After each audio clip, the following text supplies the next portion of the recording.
Gazipur metropolitan পুলিশের সাথে সাংবাদিকদের সঙ্গে ঈদ পুনর্মিলনী অনুষ্ঠিত হয়েছে। গাজীপুর মেট্রোপলিটন পুলিশ হেডকোয়ার্টার থেকে নুরি আলম জিকুর তথ্যচিত্রে বিস্তারিত। গাজীপুর মেট্রোপলিটন পুলিশ হেডকোয়ার্টারে 2 এপ্রিল বৃহস্পতিবার সকাল 10:30 মত বিনিময় সভা অনুষ্ঠিত হয়। মত বিনিময় সভায় সভাপতিত্ব করেন গাজীপুর মেট্রোপলিটন পুলিশের জিএমপির বর্তমান commissioner Mohammad Israil Howlader.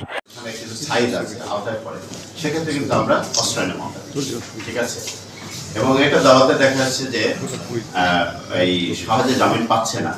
By this time আমরা মামলাটাকে তদন্ত করে চার্জশিট দাখিল করতে পারতেছি এবং মামলাটাকে ট্রায়ালে নিতে পারছি।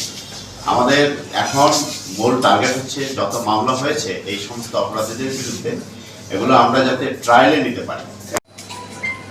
হানি ট্র্যাপ এখানে একটা প্রবণতা ছিল, এই হানি ট্র্যাপ এগুলো কিন্তু আমরা এর পিছনে এখনো লেগে আছি। তবে এটা আসলে ড্রাস্টিক্যালি কমে গেছে, যেহেতু ওরা বুঝতে পেরেছে যে আমরা এগুলোর পিছনে কাজ করছি এবং উদ্ধার করতে পারছি, অ্যারেস্ট করতে পারতেছি, মামলা নিচ্ছি। সর্বোচ্চ শক্ত আইনে তাদেরকে, কঠোর আইনে তাদেরকে আমরা প্রসিকিউট করব। আমরা সামাজিক শৃঙ্খলা, আমাদের দেশের সমস্যা অনেক, আমাদের জনবহুল একটা দেশ, কিন্তু আমরা কিন্তু একটা ইকোনমিক একটা। ইসরাইল হাওলাদার সাংবাদিকদের সাথে মত বিনিময় সভা করে প্রশংসায় ভাসছেন। তিনি জানিয়েছেন বর্তমান সরকারের মাদক বিরোধী জিরো টলারেন্স নীতিতে কাজ করে যাচ্ছেন গাজীপুর মেট্রোপলিটন পুলিশ।